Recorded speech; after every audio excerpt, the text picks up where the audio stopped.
여호와의 말씀이니라. 그때 내가 이스라엘 모든 종족의 하나님이 되고 그들은 내 백성이 되리라. 여호와께서 이같이 말씀하시니라. 칼에서 벗어난 백성이 광야에서 은혜를 입었나니 곧 내가 이스라엘로 안식을 얻게 하러 갈 때에라. 옛적에 여호와께서 나에게 나타나사 내가 영원한 사랑으로 너를 사랑하기에 인자함으로 너를 이끌었다 하였노라. 처녀 이스라엘아, 내가 다시 너를 세우리니 내가 세움을 입을 것이요 내가 다시 소고를 들고 즐거워하는 자들과 함께 춤추며 나오리라. 내가 다시 사마리아 산들의 포도나무들을 심되 심는 자가 그 열매를 따기 시작하리라. 에브라임 산 위에서 파수꾼이 외치는 날이 있을 것이라. 이르기를 너희는 일어나라, 우리가 시온에 올라가서 우리 하나님 여호와께로 나아가자 하리라. 여호와께서 이와 같이 말씀하시니라. 너희는 여러 민족의 앞에 서서 야곱을 위하여 기뻐 외치라. 너희는 전파하며 찬양하며 말하라. 여호와여, 주의 백성 이스라엘의 남은 자를 구원하소서 하라. 보라, 나는 그들을 북쪽 땅에서 인도하며 땅 끝에서부터 모으리라. 그들 중에는 맹인과 다리 저는 사람과 잉태한 여인과 해산하는 여인이 함께 있으며 큰 무리를 이루어 이곳으로 돌아오리라. 그들이 울며 돌아오리니 나의 인도함을 받고 간구할 때에 내가 그들을 넘어지지 아니하고 물 있는 계곡에 곧은 길로 가게 하리라. 나는 이스라엘의 아버지요 에브라임은 나의 장자니라. 예전에 북한 선교를 하시던 선교사님의 설교를 통해서 제가 그 북한에 대한 영적 개념을 새롭게 잡은 적이 있었습니다. 사실 우리가 그 남자분들은 이 주적 관계가 분명합니다. 우리나라에 어떻게 보면 아주 중요한 대학교 중에 하나인 군대가 있지 않습니까? 왜 제가 대학교라고 하냐면은 거기서는 어찌됐든 그 주적 개념을 가르칩니다. 그래서 정신교육 시간이라 해서 수요일마다 앉아서 보고 싶지도 않지만 그래도 열심히 들어요. 그래서 확실히 이게 무의식 속에 자리 잡혀요. 우리의 주적은 누군가? 북이다. 이게 딱 잡혀요. 그렇죠. 피아가 분명히 식별이 돼야 싸울지. 북한은 우리 형제지만 그래도 주적이야. 이런 마음이 있어야죠. 그런 마음이 있어야 싸울 수 있습니다. 그래서 굉장히 그런 어떤 마음이 있었다는 것을 제가 깨닫게 됐어요. 그 선교사님 설교를 들으면서. 선교사님이 이렇게 얘기하세요.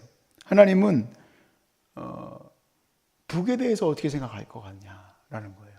전혀 생각해 보지 못했어요. 북에 대해서 어떻게 생각할 것 같냐. 하나님은 우리 남쪽에 우리 대한민국만 사랑하시고 북한은 안 사랑하실 것 같은가. 사실 그렇잖아요. 하나님이 사랑하신다는 표현에 대해서 우리는 하나님이 내게 뭔가 이렇게 더 부자가 되게 하시고 막 그 설교들도 그렇지 않습니까? 하나님이 이 한국 땅을 축복하셨기 때문에 이렇게 우리가 잘 살게 됐다. 맞는 말이죠. 축복하셨으니까 잘 사는 거지만 하나님은 그럼 북한은 미워하셔가지고 그렇게 공산당 밑에서 어렵게 살았을까?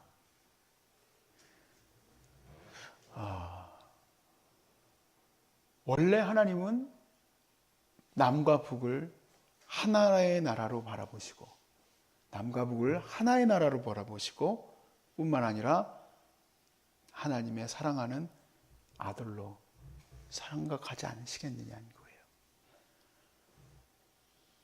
저는 하나님께서 정말로 북한을 사랑하시는구나. 하나님께서 정말 북한을 내 자녀로 생각하시는구나. 생각하지 않았었어요. 그냥 그곳에서도 좋은 성도들이 열심히 지하교회에서 기도하고 지내겠지. 그냥 그 정도 생각했지만 그 전체 북을 향한 하나님의 마음을 생각해 보지 못했었습니다. 하나님께서 북 보실 때 남유다만 사랑하셨을까? 남유다가 조금 말썽은 피우지만 그래도 너네들은 다윗의 자손 아니냐? 내 사랑하는 남유다. 북이스라엘 못된 송아지들, 이 못된 망아지들 그러면서 니네들 한번 혼 좀 놔봐. 그러신 게 아니에요. 하나님에게는 북이스라엘 남유다 모두 하나님의 자녀예요. 하나님의 사랑하는 야곱이에요. 이스라엘이에요. 그 마음이 잘 드러난 것이 오늘 본문이에요. 하나님은 특별히 이스라엘을 향한 마음을 오늘 이 31장에서 기록하고 있는 거예요. 우리가 앞전에 읽었던 것을 보면 북이스라엘과 남유다 전체에 대한 이야기들이 기록되어 있었지만 특별히 오늘 본문은 북이스라엘을 향한 하나님 마음이에요. 이 북이스라엘은 얼마나 정말 안타깝게 흩어졌습니까? 남유다는 그래도 바벨론으로 포로로 이렇게 들어서 이동해 갔다가 거기서 밥 갈고 경작하며 시집가고 장가 보내고 70년 만에 다시 돌아오게 될 하나님의 그 은혜가 있습니다. 그대로 다시 또 와서 오면 돼요. 근데 이것은 이제 바벨론의 정책이에요. 근데 아수르 정책은 어땠느냐? 민족적으로 다 혼합시켜 버리는 거예요. 그래서 사마리아 땅에 있던 사람들이 사실은 사마리아 원래 있었던 이스라엘이 아니라 막 다른 민족들이 와서 살고, 또 이스라엘 곳곳에 아수르가 제국이었을 때 곳곳에 퍼뜨려 버려서 정말 이 사람 저 사람 막 섞여 버리게 만들어 자기의 민족적인 그런 사고를 잃어버리게 만드는 거죠. 그런 그들이 하나님이 보실 때 어떤가? 31절에 보면 여호와 말씀이니라. 그때 내가 이스라엘 모든 종족의 하나님이 되고 그들은 내 백성이 되리라. 그들 모두가 다 내 백성이다. 특별히 단지파 얘네들은 너무 애들이 좀 못됐어, 너네들은 빼고, 그런 게 아니라 그 모든 지파들이 다 하나님의 사랑하는 자녀예요. 3절부터 4절까지 말씀해 보면, 옛적에 여호와께서 나에게 나타나사 내가 영원한 사랑으로 너를 사랑하기에 인자함으로 너를 이끌었도다 하였노라. 처녀 이스라엘아, 내가 다시 너를 세우리니 네가 세움을 입을 것이요 내가 다시 소고를 들고 즐거워하는 자들과 함께 춤추며 나아오리라. 시작할 때부터 끝날 때까지, 북이스라엘이 시작할 때부터 끝날 때까지 아버지 하나님을 얼마나 속상하게 만들었습니까? 아주 속썩이는 아들이에요. 속썩이는 아들. 그런 속썩이는 아들 9절에 보면 이렇게 얘기하세요. 못난 놈, 그런 게 아니라 9절에 그들이 울며 돌아오리니 나의 인도함을 받고 강구할 때 내가 그들을 넘어지지 아니하고 물 있는 계곡의 곧은 길로 가게 하리라. 나는 누구의 아버지라고 그랬습니까? 이스라엘의 아버지요 에브라임은 나의 장자니라 그랬습니다. 나의 장자니라. 하나님이 북한 땅을 바라보면서 어떤 마음을 가지실까? 저는 이 마음을 가지셨을 것 같아요. 9절 말씀처럼 그들이 다시 내게 돌아올 때 넘어지지 아니하도록 곧은 길로 돌아오게 하시고, 또 그들은 나의 아들이다. 너희들은 나의 아들이다. 너희들은 나의 장자다. 제가 장자라는 말을 하는 이유는 우리나라에 어떻게 보면 이 기독교에 아주 정말 성지와 같이 세워졌던 곳이 평양 아니겠습니까?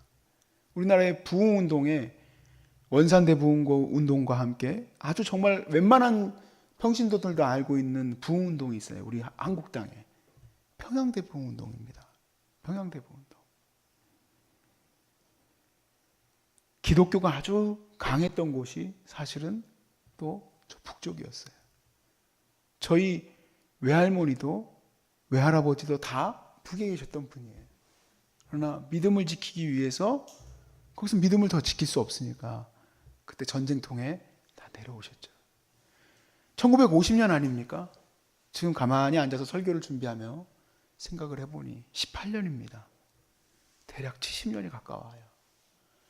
북한 선교하시는 많은 분들이 이스라엘이 70년 동안 포로로 잡혀갔다가 다시 하나님께서 돌아오고 계셨던 그 희년, 그 희년의 역사가 우리나라에 오지 않겠는가, 그렇게 바라보면서 기도들을 열심히 하세요. 그래서 우리 소중한 사람도 북한을 향한 기도, 이 나라를 위한 기도를 같이 해야 될 줄로 믿습니다.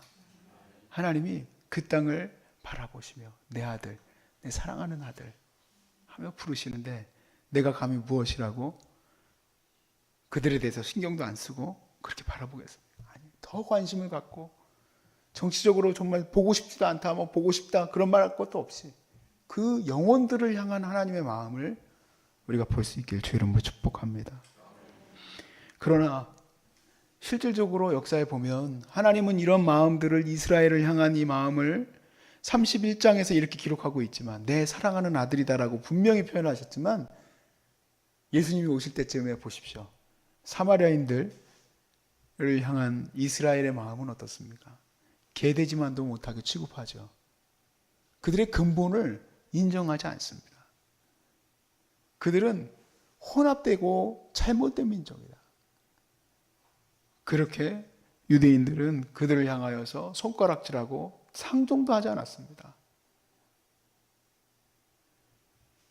우리 그리스도인들 안에서 사실 왜 이렇게 벽이 많은지 모르겠어요.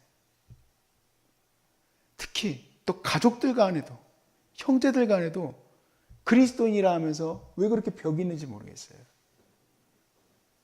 한 가지 분명한 게 있습니다. 미울 수 있습니다. 싫을 수 있고 또 같이 하고 싶지 않은 마음도 있을 수 있어요. 그런데 그 모든 것을 능가해서 바라볼 수 있는 것은 오늘 이 말씀처럼 아버지가 그들을 어떻게 생각하는가예요. 우리 아버지에게는 아주 시작할 때부터 끝날 때까지 속색이는 아들 이스라엘이었지만 그들을 장자라 부르시고 나는 너의 아버지다 라고 하시지 않습니까? 그들을 여전히 사랑하시고 그들을 여전히 기뻐하세요. 그렇기 때문에 이 31장의 회복의 역사는 예수님의 십자가 사건을 통해서 그 은혜를 통하여 막힌 담이 허물어지고 인간의 육체를 향한 그러한 마음, 사람들을 외모로 취급하는 마음, 그들의 그런 모든 악독을 다 깨부심으로써 드디어 그 복음이 그 사마리아 땅에도 전해질 수 있던 것 아니겠습니까? 우리가 이 말씀을 통해 다시금 우리 안에 깨워져야 될 부분은 내 안에 생기는 벽들을 아버지가 생각하는 그 마음으로 다 깨트릴 수 있기를 주의 이름으로 축복합니다. 예전에 이곳에서 그런 이야기도 한번 나왔었잖아요. 참 일본을 생각하면은 너무 싫다, 밉다 이 생각을 하세요. 사실 일본에 관련된 이야기를 읽어보면 정말 어떻게 이런 나라가 있을 수 있을까? 어떻게 이렇게 악독할 수 있을까? 지금도 어떻게 이렇게 악독할까? 하는 생각이 들어요. 그럼에도 불구하고 그 나라를 향한 하나님의 마음은 어떨까요? 그 나라를 향한 마음도 하나님은 끔찍하실 것 같아요. 너무너무 사랑하실 것 같아요. 제가 일본 역사를 깊이 있게 연구하지는 않았지만 그 나라에도 기독교가 우리나라보다 더 빨리 들어가지 않았습니까? 근데 현대화되기, 소위 말해서 나라가 열리기 시작할 때 이 기독교인들을, 캐톨릭인들을 얼마나 많이 일본인들이 죽였는지 몰라요. 그래서 그게 진짜 사실인지는 모르겠지만 워낙 많이 죽였기 때문에 일본인들은 자기 집으로 누구를 초대하는 걸 싫어한다는 그런 습성이 생겼다고 하더라고요. 물론 선교사님한테 들어서 그 사실인지 아닌지는 제가 좀 구별은 할 수 없습니다만은, 그러니까 그런 것들 성경책이 있기만 해도 죽였다고 하니까, 집에 성경책이 있기만 해도.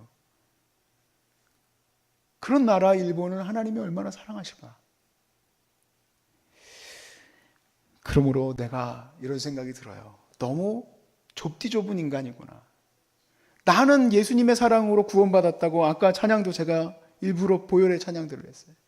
내가 예수님의 보혈로 이렇게 깨끗함을 받았던 것과 같이 동일하게 저들도 그리스도의 은혜로 인하여 회복될 것을 나는 왜 알지 못하는가? 그러므로 우리의 마음은 더 넓어집니다. 더 확대되어집니다. 내 인생이 나만을 위한 인생이 아니라 하나님은 저 북한을 향해서도 그렇게 큰 뜻을 가지고 계시고 일본을 향해서도 그런 마음을 갖고 계시고 또 뿐만 아니라 내 가족들 가운데에도 그런 마음을 갖고 계시고, 그렇기 때문에 내가 예수님의 마음으로 그들을 또 향하여서 복음을 전하고, 내가 그들을 향하여서 기도하고, 그들을 향하여서 찾아가고, 그들을 향하여서 함께 대화할 수 있는 그런 은혜가 있기를 바랍니다. 예수님이 먼저 찾아가셨어요. 예수님께서 먼저 사마리아를 찾아가셨어요. 예수님의 거룩한 제자들이 성령을 받고 사마리아를 찾아갔어요. 예수님의 십자가 사건 이후로 드디어 사마리아 땅에도 베드로와 요한을 통해서 성령의 역사가 그곳에도 나타났습니다. 주님 말씀대로 온 유대와 사마리아와 땅끝까지 이르러 내 증인이 되라 하신 말씀대로 사도행전은 그 놀라운 역사가 일어났습니다. 동일하게 우리에게도 정말 하나님의 이 회복의 역사는 단지 내 안에서만 일어나는 게 아니라 물이 바다 덮음같이 온 세계 열방 가운데 가득해지는 것, 그것이 하나님의 마음이기 때문에 저와 여러분은 여기서 말씀으로 세워지고, 그리고 하나님의 은혜가 전해지지 않은 곳을 향해서 우리가 그 십자가를 들고 담대히 나아갈 수 있기를 주의 이름으로 축복합니다.